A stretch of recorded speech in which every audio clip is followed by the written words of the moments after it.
Interparfum, 4% de rendement à l'heure actuelle sur les free cash flow. Est-ce que c'est une entreprise intéressante à mettre sur watchlist ou à acheter? On va regarder ça tout de suite. Je rappelle que mes vidéos n'engagent que moi. Ceci n'est pas un conseil d'investissement. Tout investissement comporte des risques. Je vous conseille de vous renseigner et de regarder un petit peu plus loin que seulement le genre de vidéos que je propose. Ce sont des vidéos analytiques et cela ne concerne que moi. Donc qu'est-ce qu'on va regarder sur ce genre d'entreprise? Déjà, on va regarder l'intervalle de prix depuis, on va dire, un peu plus d'une dizaine d'années. Donc on est à plus 1800%. Voilà, donc on est sur une entreprise qui potentiellement est de croissance.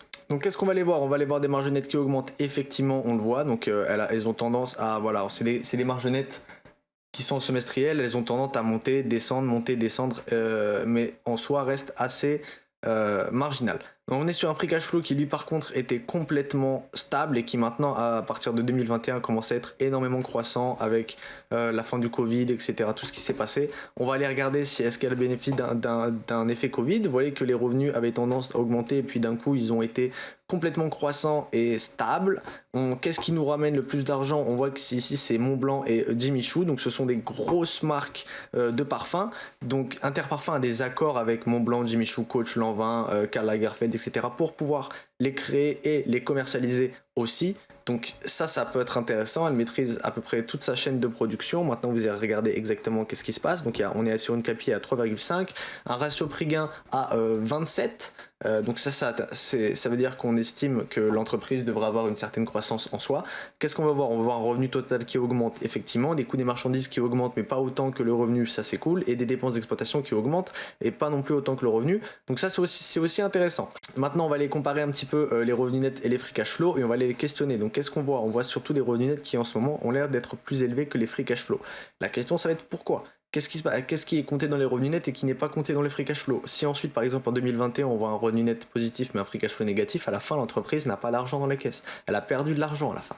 Voilà. Donc qu'est-ce qui s'est passé? On va voir si est-ce qu'elle a par exemple pris de la dette à ce moment-là. On voit qu'effectivement, en 2021, elle a pris énormément de dette. Est-ce que ça a joué sur son free cash flow? Peut-être, possiblement, on va aller regarder ça ici. En 2021, cash aux activités de financement, on voit qu'émission de la dette, on a émis 100 millions. Ensuite, en 2022, on a émis 36 millions.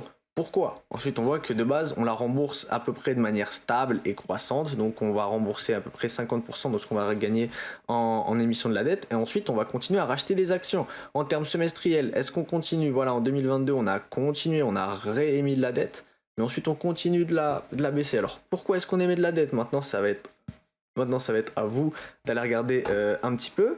Cash les activités d'exploitation, vous voyez qu'ils ont été assez faibles parce qu'on a eu la variation des inventaires assez énorme qui n'a pas pu être comblée par l'argent qu'on a pu faire. Par contre, fonds provenant des opérations, vous voyez qu'il est de plus en plus croissant et on a atteint un niveau maximal. Donc on est à 100 millions en termes de fonds provenant des opérations.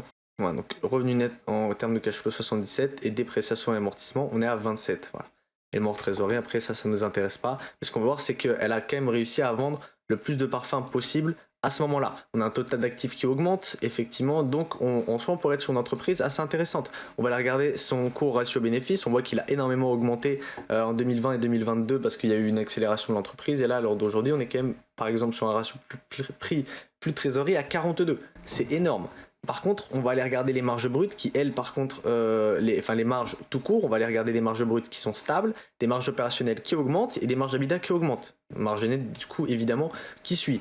Donc ça, je vous invite à aller regarder les rapports financiers. Je vous le dis toujours d'aller regarder les rapports financiers. Donc pourquoi est-ce que les marges opérationnelles augmentent? Est-ce qu'on a réussi à être plus efficient? Est-ce que notre CAPEX se réduit par rapport à notre chiffre d'affaires? Je ne vous demande pas s'il se réduit en soi, je vous demande s'il se réduit par rapport.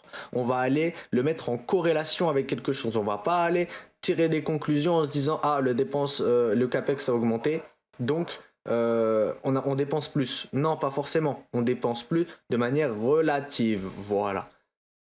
En termes de dividendes, qu'est-ce qu'on verse? On verse à peu près la moitié du bénéfice qu'on pourrait récupérer parce qu'ils nous disent qu'on reporte quand même 1,45 en 2022. Donc en soi, le ratio de paiement était plus à 75%, mais en 2025, on les estime un bénéfice à 2,6. Donc ça nous fait à peu près du 4%. Qu'est-ce qu'on nous dit ici? On nous dit que le fabricant de parfums sous licence, donc voilà, elle a des licences avec ses partenaires. La question, ça va être combien de temps durent ces licences? On est dans la création, la fabrication et la commercialisation du parfum de luxe. Pour 2023, ils visent une marge opérationnelle entre 18 et 19 comparée à 25% au premier semestre. Donc potentiellement une marge qui devrait baisser de juin à l'heure d'aujourd'hui.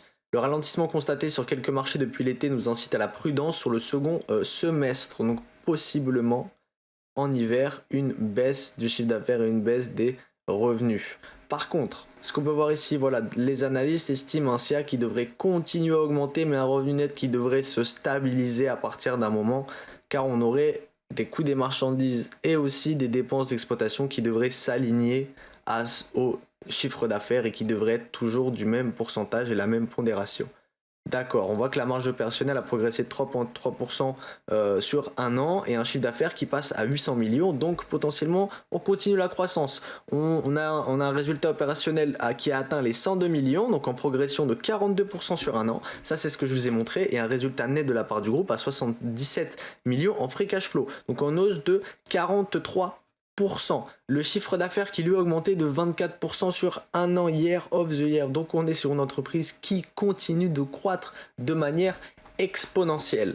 Est-ce qu'à l'heure d'aujourd'hui c'est intéressant par rapport à son PE? Donc on voit quand même que le marché prend en compte cette croissance parce qu'on est sur un PE qui estime à peu près à une rentabilité de 4%. C'est ce qu'on a sur ce genre d'entreprise. On a effectivement une rentabilité de 4%. Donc le marché, potentiellement la price a son juste prix par rapport à sa croissance. Donc j'attendrai personnellement Interparfums avec au moins REA 10 et au moins des prix à peu près, je dirais, en moins 30 euros. Je n'irai pas chercher plus bas ou plus haut étant donné que je veux un prix qui n'implique pas la croissance. Sans prendre en compte son book value parce qu'il est très bas, hein, on est à 8,71, c'est normal étant donné qu'on n'a pas non plus énormément d'usines pour devoir faire des parfums. Si vous avez apprécié cette vidéo, n'hésitez pas à mettre un like et à vous abonner et moi je vous dis à bientôt.